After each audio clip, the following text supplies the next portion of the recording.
வணக்கம் தலைவா, அனைவருக்கும் இனிய வணக்கம். இன்னைக்கு நம்ம இந்த ஒரு வீடியோல எதை பற்றி பார்க்க போறோம் அப்படின்னு பாத்தீங்கன்னா, டிஆர்பி மற்றும் பள்ளி கல்வித்துறையில வந்திருக்க சில முக்கியமான தகவல்களை இந்த ஒரு வீடியோவின் வாயிலாக நம்ம பார்க்கலாம். சோ நீங்க நம்முடைய சேனலை முதல் முறையா பாக்குறீங்க அப்படின்னா மறக்காம ஒரு சப்ஸ்கிரைப் பெல்ல கிளிக் பண்ணி வச்சுக்கோங்க. வாங்க வீடியோக்குள்ள போகலாம். தமிழகத்துல ஆசிரியர் காலி பணியிடங்களை உடனடியாக தெரிவிக்க திடீர் உத்தரவு ஒண்ணு போட்டிருக்காங்க. என்னன்னு அப்படின்றத பார்க்கலாம். சோ எஸ்டேட் சிறப்பு டெட் தேர்வர்களுக்கு முக்கியமான அறிவுறுத்தல்கள் வந்திருக்கு. என்னன்றதையும் பார்க்கலாம். உயர்நிலை பள்ளி தலைமை ஆசிரியர்களுக்கு உண்டான பதவி உயர்வு வழக்கின் சட்ட நிலை என்ன? சோ முக்கியமா அந்த உயர்நிலை பள்ளி ஆசிரியர்களுக்கு தலைமை ஆசிரியர்களுக்கு பதவி உயர்வு வழங்கப்படுமா அப்படின்றதையும் பார்க்கலாம். சோ பிடி ஆசிரியர்கள் பணியிடங்கள் நிரப்ப ஆர்ப்பாட்டங்கள் அங்கங்க நடந்துட்டு இருக்கு அப்படின்றத குறிப்பிட்டு சொல்றாங்க. என்ன அப்படின்றதையும் பார்க்கலாம். முதற்கட்டமா பாத்தீங்கன்னா, முதல்வர் விஜயோடைய பிறந்த நாள் ஆகிய இன்னைக்கு ஆசிரியர்களுக்கு நல்ல செய்திகள் காத்துக்கிட்டு இருக்கு. சோ பள்ளி கல்வித்துறையில மிக முக்கியமானது பள்ளிக்கல்வித்துறை அமைச்சர் ராஜ்மோகன் அவர்களும் வெளியிட இருக்காருங்க சில முக்கியமான அறிவிப்புகள். பிஜிடிஆர்பி மற்றும் யூஜிடிஆர்பி உண்டான தேர்வு தேதிகளை வெளியிட போறதா தகவல்கள் வந்திருக்குங்க. சோ கண்டிப்பா பாத்தீங்கன்னா இந்த மாத இறுதிக்குள்ளார தேர்வு தேதிகளை வெளியிட்டு வேகன்சிஸ் லிஸ்டையும் நமக்கு வெளியிட போறாங்க. கிட்டத்தட்ட 25,000க்கும் மேற்பட்ட ஆசிரியர் காலி பணியிடங்கள் இதுல இருக்கு அப்படின்றது எல்லோருக்குமே தெரியும். இந்த 25,000 வேகன்சிஸையும் தற்சமயம் வெளியிட போறாங்க. ஆசிரியர் காலி பணியிடங்களை உடனடியாக தெரிவிக்க உத்தரவு. தமிழக அரசு பள்ளிகளில் காலியாக உள்ள ஆசிரியர் பணியிடங்களை வரும் 23ஆம் தேதிக்குள் சமர்ப்பிக்க வேண்டும் என மாவட்ட கல்வி அலுவலர்களுக்கு பள்ளி கல்வித்துறை உத்தரவிட்டிருக்காங்க.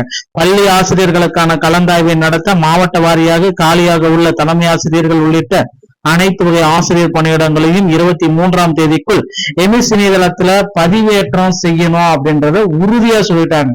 சோ 23ஆம் தேதிக்குள்ளார எமிஸ்ல வேகன்சி லிஸ்ட் அப்டேட் பண்ணுங்க.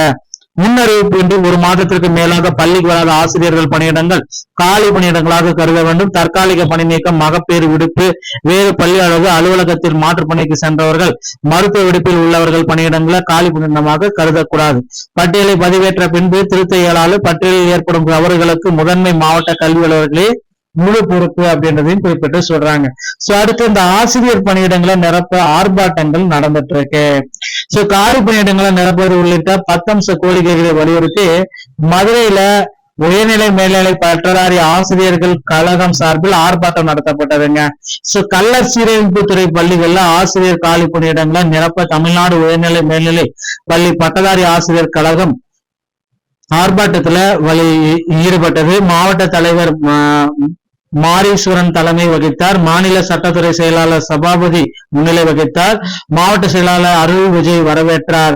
சோ மாநில துணைத் தலைவர் ரங்கநாதன் என்ன சொன்னார் அப்படின்னா, கள்ளர் சீரமைப்பு அமைப்பு துறையில் ஆண்டுதோறும் கலந்தாய்வு நடத்தப்பட வேண்டும். 2022-23 கள்ளர் சீரமைப்பு துறையில் புதிதாக 3 உண்டு உரையாட பள்ளிகள் துவக்கப்பட்டன. மாணவர்களின் நலன் கருதி தலைமை ஆசிரியர் பணியிடங்களை உடனடியாக நிரப்பணும். உயர்நிலை மற்றும் மேல்நிலை பள்ளிகள் தலைமை ஆசிரியர் பணியிடங்கள் அந்தந்த பள்ளிகளுக்கு மூத்த பட்டதாரி, முதுகலை பட்டதாரி ஆசிரியர்களுக்கு பொறுப்பு வழங்க வேண்டும் அப்படின்றதையும் குறிப்பிட்டு சொல்றாங்க. சோ பள்ளிகள்ல பாத்தீங்கன்னா இதை ஆசிரியர் பணியிடங்களை உடனடியா நிரப்ப ஆர்ப்பாட்டங்களும் ஒரு பக்கம் நடந்துட்டு இருக்கு. அடுத்து எஸ்டேட் தேர்வர்களுக்கு உண்டான சிறப்பு டெட் தேர்வர்களுக்கு உண்டான அனுமதி சீட்டுல வழிகாட்டுதல்கள், சில பொதுவான வழிகாட்டுதல்களை எல்லாருமே பின்பற்றிருப்பீங்க. அந்த வழிகாட்டுதல்கள் என்ன சொல்லுது அப்படின்றதான் நான் இப்ப உங்களுக்கு கிளியர் கட்டா எக்ஸ்பிளைன் பண்ண போறேன். சோ வழிகாட்டுதல்கள் அடிப்படையில பாத்தீங்கன்னா அடுத்தடுத்து அவங்க என்னென்ன பண்ணணும் அப்படின்றது எல்லாமே சொல்லியிருக்காங்க. சோ ஆசிரியர் தேர்வு வாரியத்துடைய முக்கியமான எச்சரிக்கை என்ன சொல்லுது அப்படின்னா, இணையவழி பதிவிறக்கம். சோ அவங்களுடைய ஆல் டிக்கெட் இணையவழி பதிவிறக்க அனுமதி சீட்டு இணையதளத்தின் வழியாக மட்டுமே பதிவிறக்கம் செய்ய வேண்டும். இதற்கான தனி அச்சிடப்பட்ட நகல் எதுவோ தபால் மூலமா வராது. அனுமதி சீட்டில் அச்சிடப்பட்ட தங்களின் விவரங்களை முழுமையாக சரிபார்க்கும். பிழைகள் ஏதாவது முரண்பாடுகள் இருந்தால் டிஆர்பி வாரியத்திற்கு தெரிவிக்கலாம். தற்காலிக அனுமதி. இதற்கான அனுமதி தற்காலிகமானது. தகுதி சான்றுகள் பிற்காலத்தில் சரிபார்க்கப்படும் பொழுது ஏதேனும் குறைபாடுகள் அல்லது தகுதியின்மை கண்டறியப்பட்டால் அறிவிப்பின்றி விண்ணப்பம் நிராகரிக்கப்படும். வேலை வாய்ப்பு உறுதி. இந்த அனுமதி சீட்டை வைத்து எழுதுவதற்கான வழங்கப்படுகிறது. எந்த ஒரு வேலை வாய்ப்பிற்கான உறுதி, தார்மீக உறுதியோ அல்லது உத்தரவாதத்தை இது வழங்காது. தேர்வு மையத்தை எக்காந்து கொண்டும் மாற்ற இயலாது அப்படின்றது குறிப்பிட்டிருக்காங்க. சோ தேர்வு மையத்துடைய கேட் வந்து பாத்தீங்கன்னா காலை 9:30 மணி இந்த நேரத்திற்கு பிறகு வருபவர்கள் அனுமதிக்கப்பட மாட்டார்கள். தேர்வு அட்டை அறையை விட்டு வெளியேறும் நேரம் 1 மணி. இதற்கு பிறகு உங்களால வெளியே இந்த முன்னாடியே அனுப்ப முடியாது அப்படின்றத குறிப்பிட்டு சொல்லிட்டாங்க. சோ இது வந்து பாத்தீங்கன்னா எஸ்டேட்டுக்கு உண்டான சிறப்பு அறிவுரைகள் அப்படின்றத நம்ம எதிர்பார்க்கலாம். அடுத்து வந்து பாத்தீங்கன்னா நீங்க எல்லாருமே எதிர்பார்த்த மாதிரி உயர்நிலை மேல்நிலை பள்ளிகள்ல தலைமை ஆசிரியர்களுடைய சில முக்கியமான பதவியேற்கு சட்டநிலை அறிவிப்பு வந்திருக்கு. பதவி உயர்வு தொடர்பாக ஆசிரியர் தகுதி தேர்வில் தேர்ச்சி பெற்று 2012ஆம் ஆண்டில் நியமனம் பெற்ற ஆசிரியர்களுக்கு 1/1/2022 முதல் ஆண்டு வாரியான போனஸ் அடிப்படையில் பதவி உயர்வு வழங்கப்பட வேண்டும் என கோரிக்கையை மாண்புமிகு உயர்நீதிமன்றம் ஏற்கனவே 2 முறை பரிசீலித்தது. மேலும் மாண்புமிகு உச்சநீதி மற்றும் உயர்நீதிமன்றங்களின் உத்தரவுகளின் அடிப்படையில் டெட் தேர்வு முறையில் இல்லாத கடந்த காலங்களில் கூட சர்க்குலர் டேட் ஆண்டு வாரியான பேனல்கள் தயாரிக்கப்பட்டு டைரக்டரேட் பள்ளி கல்வித்துறையில இது வந்து முறையிட்டாங்க. சோ குறிப்பா அரசியலமைப்பு சட்டத்தை ஆர்டிகல் 14 பிரகாரம் வந்து பாத்தீங்கன்னா தற்சமயம் இதை மாற்ற நினைக்கணும். மேலும் article 16 equality of opportunity public employment மற்றும் லெகேட்மெண்ட் எக்ஸ்பெக்டேஷன் அட்மினிஸ்ட்ரேட்டிவ் கன்சிடரிட்டி.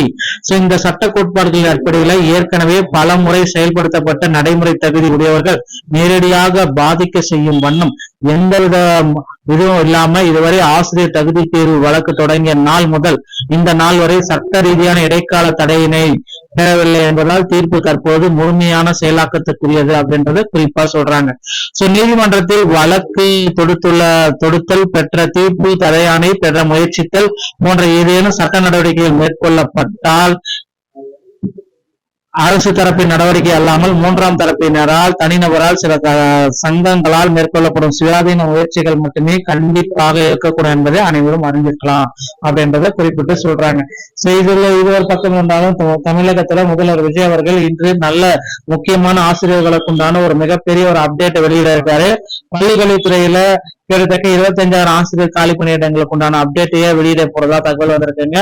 அடுத்து வந்து பாத்தீங்கன்னா நீங்க எல்லாருமே எதிர்பார்த்த மாதிரி 149 ஜிஓவை நீக்கிறதுக்கு உண்டான ஒரு அதிரடியான அறிவிப்பை பள்ளிக்கல்வித்துறையில அமைச்சர் ராஜ்மோகன் அவர்கள் வெளியிடுவாரு அப்படின்றத எதிர்பார்க்கலாம். சோ பொறுத்து நம்ம பார்க்கலாங்க. டிஆர்பியோடைய சிறப்பு டெட் ரத்தாகுமா இல்ல சொன்ன தேதியில நடக்குமான்றதையும் நம்ம பொறுத்து நம்ம பார்க்கலாம். டிஆர்பி மற்றும் பள்ளி கல்வித்துறை சம்பந்தமான செய்திகள் அனைத்தையும் உடனுக்குடன் பெற நீங்க நம்முடைய சேனலோட இணைந்திருங்க. நன்றி, வணக்கம்.